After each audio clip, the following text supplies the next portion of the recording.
Good morning, student. Today, in our English literature class, we have to start a new poem, that is poem 2, Butterfly Laughter.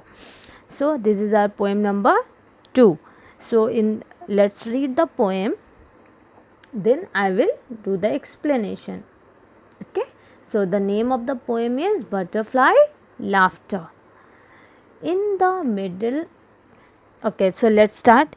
In the middle of our porridge plates, there was a blue butterfly painted, and each morning we tried who should will reach the butterfly first. Then the grandmother said, "Do not eat the poor butterfly." That made us laugh. Always she said it and always start laughing. It seemed such a sweet little joke. I was certain that one fine morning the butterfly would fly out of our plates, laughing the teeniest laugh in the world, and perch on the grandmother's lap. So this poem is written by the Catherine Mansfield.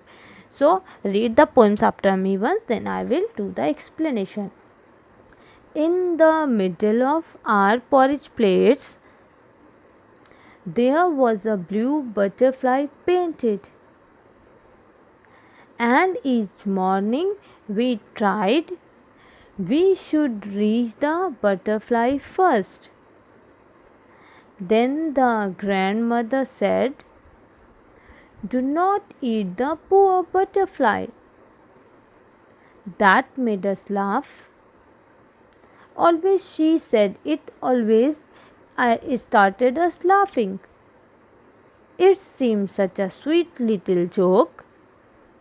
I was certain that one fine morning the butterfly would fly out of our plates, laughing the teeniest laugh in the world, and perch on the grandmother's lap.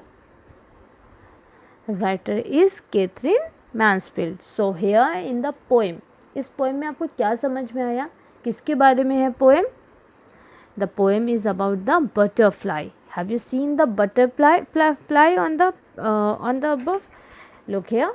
The poem is about the butterfly. ये poem किसके बारे में है? Butterfly के बारे में.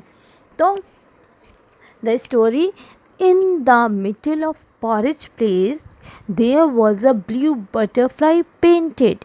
So यहाँ पे एक फैमिली जो है उनकी अपनी प्लेट्स में बता रही है कि पॉरिज प्लेट्स, मतलब पॉरिज प्लेट जिसमें वो पॉरिज को खाते हैं, उस प्लेट में बटरफ्लाई, ब्लू कलर की बटरफ्लाई पेंटेड है. पेंटेड का मतलब वो बटरफ्लाई वहाँ पे ब्लू कलर से पेंट हुई बनी हुई है प्लेट्स के बीच में. प्लेट्स के बीच में बनी हुई है बटरफ्लाई और उसको कलर कैसा है? Blue.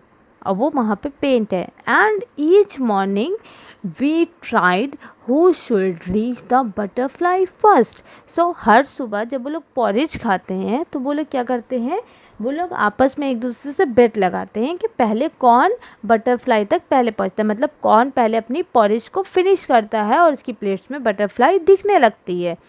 Then the grandmother said, "Do not eat the poor butterfly." और जो grandmother रहती हैं वो as a joke, वहाँ बच्चे जितने रहते हैं उनसे कहती हैं "Do not eat the poor butterfly." मतलब आप लोग को इतनी मतलब आप लोग को इतनी भूख लगी है लेकिन उस poor butterfly को मत खा जाना जो पेंटेड है, जो प्लेट्स में पेंटेड बटरफ्लाई बनी है उसको मत खा जाना. They made us laugh. And उनकी ये बात सुन के बच्चे क्या करते हैं? दे वर स्टार्टेड लाफिंग, उनको हंसने लगते हैं.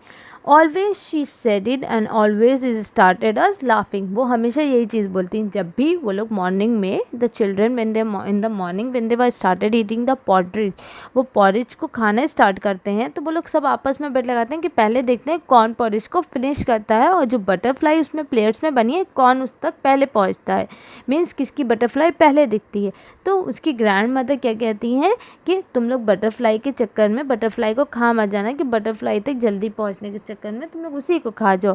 एंड ये क्या होता है, ये just in order to make them laugh, उनको खुश करने के लिए, उनको हंसाने के लिए उनकी ग्रैंड मदर रोज़ ऐसा बोलती है. And they were started laughing. It seemed such a sweet little joke. वो कैसा जोक है? एक स्वीट लिटिल जोक है जिससे समझ में आ रहा है कि ग्रैंड मदर क्या है, बच्चों को हंसाने के लिए ऐसा बोल रही हैं। I was certain that one fine morning the butterfly would fly out of our plates. I was certain that यहाँ पे मीन्स अगर मैं इमेजिन कर रहा हूँ कि अगर एक मॉर्निंग में मैं कभी किसी दिन सुबह ऐसा हुआ हम लोग पॉरेज खा के फिनिश करें और बटरफ्लाई क्या हो उस प्लेट से वो लिविंग हो जाए, मीन्स वो जिंदा हो जाए, वो उस प्लेट से वो उड़ के निकल जाए। Laughing the teeniest laughed in the world and perched on the grandmother's lap. और जब वो बटरफ्लाई प्लेट से निकले तो वो कैसी हो, मीन्स वो सबसे ज़्यादा खुश हो क्योंकि उसकी जो ग्रैंड मदर है वो क्या करती रहती है, वो बच्चों को खुश करने के लिए बटरफ्लाई के फेवर में बोलती रहती हैं। तो laughing the teeniest laugh in the world and perch on grand mother's lap, हंसते हुए जाके ग्रैंड मदर्स की लैप में बैठ जाएगी। सो ये कौन इमेजिन कर रहा है, वहाँ जो बॉय है वो ये चीज़ इमेजिन कर रहा है कि अगर ऐसा कुछ हो तो बटरफ्लाई निकल के अगर वो प्लेट से निकल है वो ज़िंदा हो जाए, मीन्स अभी तो वो पेंटेड है लेकिन अगर वो रियल में हो, अगर वो रियल में अपनी मेरी प्लेट से निकल के अगर जाए तो वो कहाँ जाएगी सबसे पहले, बिकॉज बटरफ्लाइज वो सबसे पहले कहाँ जाएगी, ग्रैंड मदर के लैप में जाके वहाँ पे हंसते हुए जाएगी, क्योंकि ग्रैंड मदर हमेशा उसको क्या करती थी, सेव करने के लिए बोलती थी और बच्चों से क्या बोलती थी, do not eat the poor butterfly, मतलब इस पुअर बटरफ्लाई को नहीं खाओ। क्यों ऐसा बोलती थी, in order to make them laugh.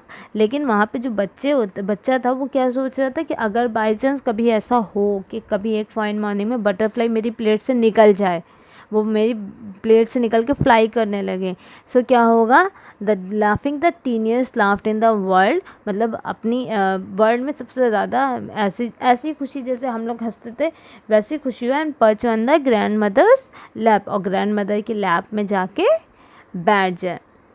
So the story is about the butterfly. कौन सी बटरफ्लाई रहती है, जो पॉरेज की प्लेट्स में पेंटेड रहती है, विच कलर, ब्लू कलर की। Okay, so here is the let's read once again the poem. In the middle of our porridge plates there was a blue butterfly painted, and each morning we tried we should reach the butterfly first. Then the grandmother said, do not eat the poor butterfly.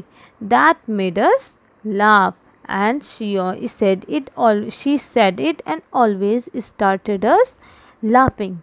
It seemed such a sweet little joke.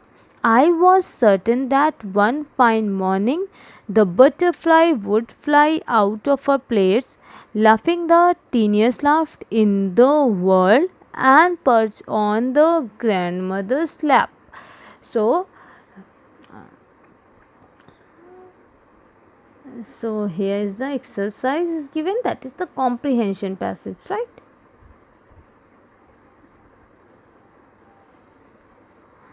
Okay, take the correct meaning of these lines. Each morning we tried who should reach the butterfly first, and each morning we tried who should reach the butterfly first, मतलब यहाँ पे बच्चे बेट लगाते हैं आपस में, कौन butterfly तक पहले पहुँचेगा, कौन पॉरेज को पहले ओवर करेगा खा के। So the children try to, here's the answer is 2 point is given, children try to catch the butterfly on their porridge bowl, क्या वो बटरफ्लाई को पकड़ना चाह रहे थे अपने पॉरेज बॉल से। The children try to be first to finish their porridge, so answer to B1 is right. Children क्या करना चाहते, अपने पॉरेज को जल्दी ख़त्म करना चाहते ताकि जैसे ही फिनिश होगी तो उनको बटरफ्लाई प्लेट्स में दिखने लगेगी। Second, then the grand mother said do not eat the poor butterfly. Grand mother क्या कहती है, do not eat the poor butterfly. इसका क्या मतलब है, the grand mother was afraid of hungry children who would eat the butterfly. क्या grand mother इस चीज़ से डरती हैं कि बच्चे बहुत भूखे हैं वो बटरफ्लाई को खा जाएंगे। एंड सेकेंड पॉइंट क्या है इसका, grand mother joke that the hungry children would eat the butterfly. और ग्रैंड मदर क्या समझी इसको, ये जोक की तरह बच्चों से बोलती हैं, that hungry children would eat the butterfly. तो ये क्या है, अफ्रेड है कि जोक्ड है, ये जोक्ड है। So answer, which answer is correct, point number B. The grandmother joked that hungry children would eat the butterfly. Now, third point is always she said it was as always she said and always started laughing. जब भी grand mother कहती थी तो बच्चे क्या करने लगते थे, हंसने लगते थे. सो द चिल्ड्रन लाफ, क्यों हंसते थे, because they thought their grand mother were foolish. वे सोचते थे उनकी ग्रैंड मदर फुलिश है, फूल है. और सेकेंड पॉइंट है the children laugh because it was a sweet joke them and their grand mother. तो चिल्ड्रन क्यों क्यों हंसते थे, वो ये सोचते थे उनकी ग्रैंड मदर फुलिश है, या वो ये सोच के हंसते थे ये एक जोक है जो ग्रैंड मदर हम लोग को हंसाने के लिए कर रही हैं. तो इसका भी करेक्ट आंसर कौन सा है, B1. चिल्ड्रन इसलिए हंसते थे क्योंकि उनको पता था उनकी ग्रैंड मदर उनको हंसाने के लिए, it's like a sweet joke, उनको हंसाने के लिए वो ऐसा करती हैं. तो children laugh because it was a sweet joke between them and their grand mother. Fourth, I was certain that one fine morning the butterfly would fly out of our plates. तो ये वाला लाइन में क्या था कि एक दिन मैं सोचा था कि बटरफ्लाई अगर प्लेट से निकल जाएगी, उड़ने लगेगी, तब one day the butterfly would fall into the porridge plate. तो फर्स्ट पॉइंट है क्या बटरफ्लाई पॉरिज प्लेट्स पे गिर जाएगी, would fall into the porridge में. और सेकेंड है one day painted butterfly on the plates would come to life. और सेकेंड पॉइंट में क्या दिया है कि बटरफ्लाई जो है painted butterfly would come to life, मतलब वो लाइफ में ज़िंदा हो जाएगी. तो सेकंड पॉइंट क्या दिया था जब वो सोच रहा था boy that the butterfly would get the life, उसको लाइफ मिल जाएगी, वो क्या करेगी हंसते हंसते जाके ग्रैंड मदर की लैप में बैठ जाएगी. So one day the painted butterfly on the plate would come to life. This is the correct answer. So here class we have completed our poem. We will start a new chapter in the next class. Thank you everyone.